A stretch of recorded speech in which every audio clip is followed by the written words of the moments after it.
Hi, Roy, FishUSA here today. What we're going to do is demonstrate how to rig a soft bead for bead fishing up here in Lake Erie or anywhere else as far as where bead fishing is applicable. We're just going to use a basic bobber stop, a soft bead, a hook, and a piece of leader. First thing we're going to do is we're going to take whatever material you're using on your leader, whether it be monofilament or fluorocarbon. We're actually going to put the bobber stop onto the line. And how you do that with these is there's a little steel loop here that you just put your line through. You double your line, pull the bead up on over the line,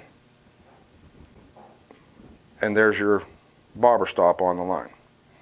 Okay, so now the second thing we're going to do is we're going to actually take our hook, and keep in mind when you're bead fishing you really want to use a straight-eyed hook.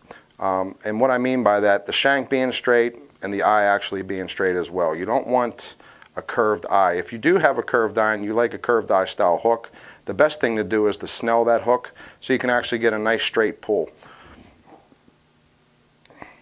So this basically, all we're doing now is just attaching the hook to your leader, whatever, like I said, monofilament, fluorocarbon, whatever you're using. And you can use any knot you want, whatever your favorite knot is. So now you have your hook and your bead on, your hook and your bobber stop on there. Next thing to do is take one of your soft beads, and I'm just using a bright orange for demonstration purposes here. All you're going to do is take one of them off, make sure the ends are off. Now with this part here, you don't want to rush this part.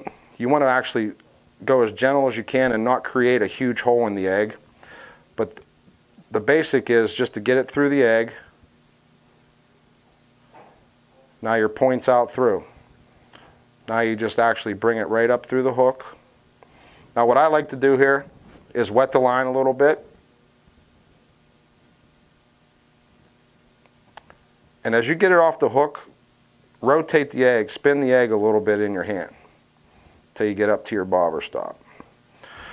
Now, a lot of guys have different lengths from here. A lot of guys use 2 fingers, a lot of guys use 3 fingers. Again, it's going to be something that's your personal preference. So now what we have is we have your bobber stop, your bead, and your hook. Now, the slick thing about this is what it's going to do is if you can find colored bobber stops as well, in the lighter eggs it's going to create a yolk in there, an eye of the egg. So basically what you want to do now, again, I put a little bit of, whatever you want to put on there. I usually just lick it, and then I pull it right up on the bobber stop, and there you go. Now you have an egg that's going to stay there. And the biggest benefit to this, again, you don't have to cut the actual hook off to change your egg color, which is huge, especially in cold weather. And that's how you rig up a soft bead with a bobber stop for an effective way to catch steelhead in Lake Erie. If you have any other questions, please contact us at FishUSA.